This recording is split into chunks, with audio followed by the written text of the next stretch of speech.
অন্তর্বর্তীকালীন সরকারের প্রধান উপদেষ্টা অধ্যাপক ডক্টর মোহাম্মদ ইউনূস বলেছেন, আমরা আওয়ামী লীগকে নিষিদ্ধ করিনি, এমনকি তাদের রেজিস্ট্রেশনও স্থগিত করা হয়নি। শুধুমাত্র তাদের কার্যক্রম স্থগিত করা হয়েছে। যে কোনো সময় আওয়ামী লীগের কার্যক্রম সচল করা হতে পারে। জাতিসংঘ সাধারণ পরিষদের ইউএনজিএ অধিবেশনের ফাঁকে জিটিওকে দেওয়া সাক্ষাৎকারে সাংবাদিক মেহেদী হাসানের প্রশ্নের জবাবে ডক্টর ইউনূস এসব কথা বলেন।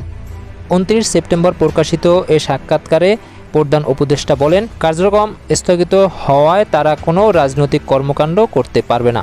তারা একটি দল হিসেবে বৈধ, কিন্তু তাদের কার্যক্রম কিছু সময়ের জন্য স্থগিত করা হয়েছে। যে কোনো সময় তাদের কার্যক্রম সচল করা হতে পারে। এক প্রশ্নের জবাবে ডক্টর মোহাম্মদ ইউনূস বলেন, আওয়ামী লীগের নির্বাচনে অংশ নেওয়ার বিষয়ে নির্বাচন কমিশন ব্যাখ্যা দিতে পারবে। তারা বলতে পারবে নির্বাচনে কোন দল অংশ নিতে পারবে, কারণ তারা নির্বাচন অনুষ্ঠান করছে, সুতরাং তারাই ভালো বলতে পারবে।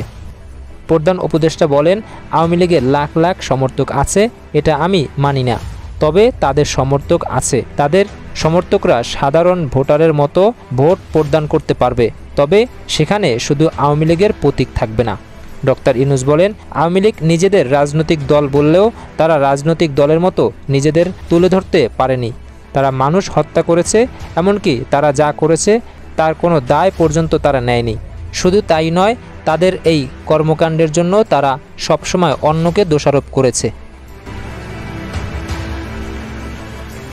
বাংলাদেশের ইতিহাসে অন্যতম রাজনৈতিক দল বাংলাদেশ আওয়ামী লীগ একসময় নিষিদ্ধ হয়েছিল 1975 সালের 15ই আগস্ট।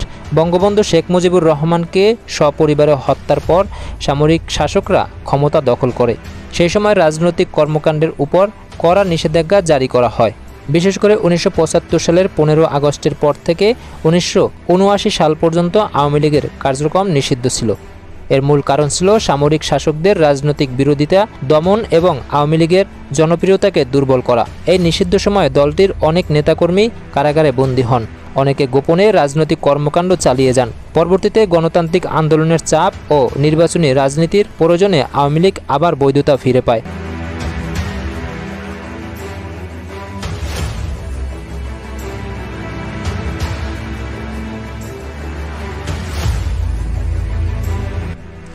বাংলাদেশের ইতিহাসে দ্বিতীয়বারের মতো বড় সিদ্ধান্তের মুখে পড়েছে অন্যতম রাজনৈতিক দল এই আওয়ামী লীগ। 2024 সালের জুলাই মাসে ছাত্র জনতার আন্দোলনের সময় সংগঠিত গণহত্যা ও সহিংস ঘটনার পর আওয়ামী লীগের বিরুদ্ধে ব্যাপক অভিযোগ ওঠে, যেমন হত্যা, গুম, অগ্নিসংযোগ, নির্যাতন, অবৈধ গ্রেফতার এবং আন্দোলন দমন করতে রাষ্ট্রীয় শক্তি ব্যবহার। এই ঘটনাগুলো দেশ বিদেশে তীব্র সমালোচনা জন্ম দেয়।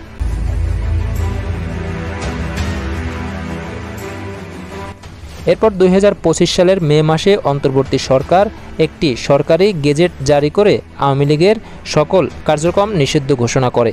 সিদ্ধান্তে বলা হয়, দলটি রাষ্ট্রবিরোধী কার্যকলাপ ও সন্ত্রাসী কর্মকাণ্ডে জড়িত ছিল এবং জনগণের উপর গণহত্যা চালিয়েছে।